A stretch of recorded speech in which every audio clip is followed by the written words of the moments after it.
षटतिला एकादशी महात्म्य। एक समय दालम्ब ऋषि ने पुलस्त्य ऋषि से पूछा, हे मुनीश्वर, मनुष्य मृत्युलोक में ब्रह्म हत्या आदि महान पाप करते हैं और दूसरे के धन की चोरी, दूसरे की उन्नति देखकर ईर्ष्या आदि करते हैं, परंतु फिर भी उनको नरक प्राप्त नहीं होता।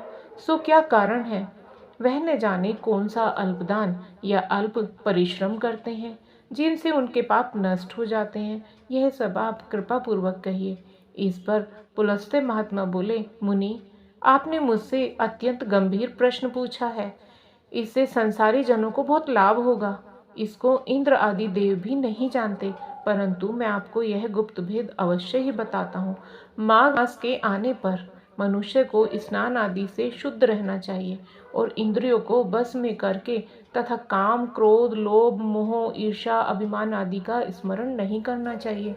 उसको हाथ पैर धोकर पुष्य नक्षत्र में गोबर, कपास, तिल मिलाकर उपले बनाना चाहिए। इन उपलों से 108 बार हवन करें और यदि इस दिन मूल नक्षत्र हो, द्वादशी हो, तो नियम से रहें। स्नान आदि नित्य क्रिया से शुद्ध होकर भगवान का पूजन कीर्तन करना चाहिए। एकादशी के दिन व्रत करें और रात्रि जागरण तथा हवन करें। इसके दूसरे दिन धूप दीप नैवेद्य से भगवान की पूजा करें और खिचड़ी का भोग लगाना चाहिए। इस दिन श्री कृष्ण भगवान का पूजन करना चाहिए। उनको पेठा, नारियल, सीताफल या सुपारी सहित अर्घ्य देना चाहिए और फिर इनकी स्तुति करनी चाहिए। हे भगवान, आप अशरणों को शरण देने वाले हैं। आप संसार में डूबे हुए का उद्धार करने वाले हैं। पुंडरीकाक्ष, हे कमल नेत्रधारी, हे विश्व भगवान, जगत गुरु, आप लक्ष्मी जी सहित मेरे इस तुच्छ अर्घ्य को स्वीकार कीजिए। इसके पश्चात ब्राह्मण को तिल दान करना चाहिए। इस प्रकार मनुष्य जितने तिल का दान करता है वह उतने ही सहस्त्र वर्ष स्वर्ग में निवास करता है।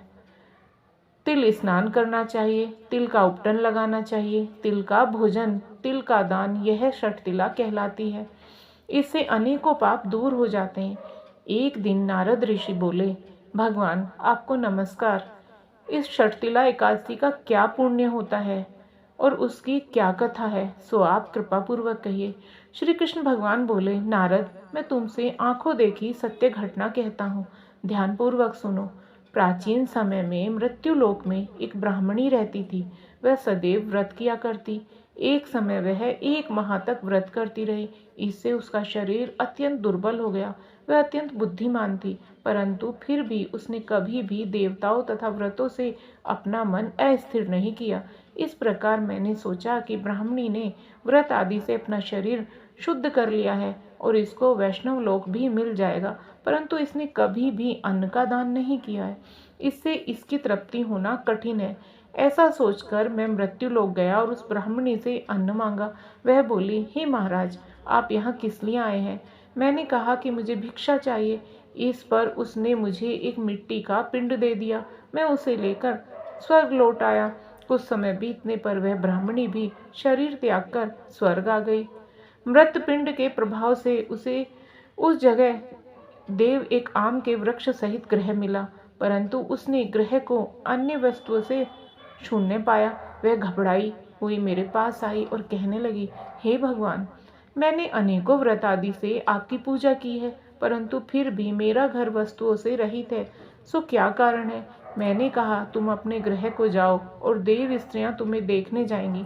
जब तुम उनसे षटतिला एकादशी का पुण्य और विधि सुन लो तब ही द्वार खोलना। भगवान के ऐसे वचन सुनकर वह अपने घर को गई और जब देव स्त्रियां आईं और द्वार खोलने लगी तब वह ब्राह्मणी बोली कि यदि आप मुझे देखने आई हैं तो षटतिला एकादशी का महात्म्य कहिए। उनमें से एक देव स्त्री बोली, सुनो, मैं कहती हूँ। जब उसने षटतिला एकादशी का महात्म्य सुना दिया तब उसने द्वार खोला। देव स्त्रियों ने उसको सब स्त्रियों से अलग पाया। उस ब्राह्मणी ने भी देव स्त्रियों के कहे अनुसार षटतिला का व्रत किया और इसके प्रभाव से उसका ग्रह धन धान्य से भरपूर हो गया। अतः मनुष्यों को मूर्खता त्याग कर षटतिला एकादशी का व्रत करना चाहिए। इससे मनुष्यों को जन जन में आरोग्यता प्राप्त हो जाती है। इस व्रत से मनुष्य के समस्त पाप नष्ट हो जाते हैं। दोस्तों, आपको यह षटतिला व्रत का महात्म्य कैसा लगा? कृपया कमेंट करके अवश्य बताएं। धन्यवाद दोस्तों।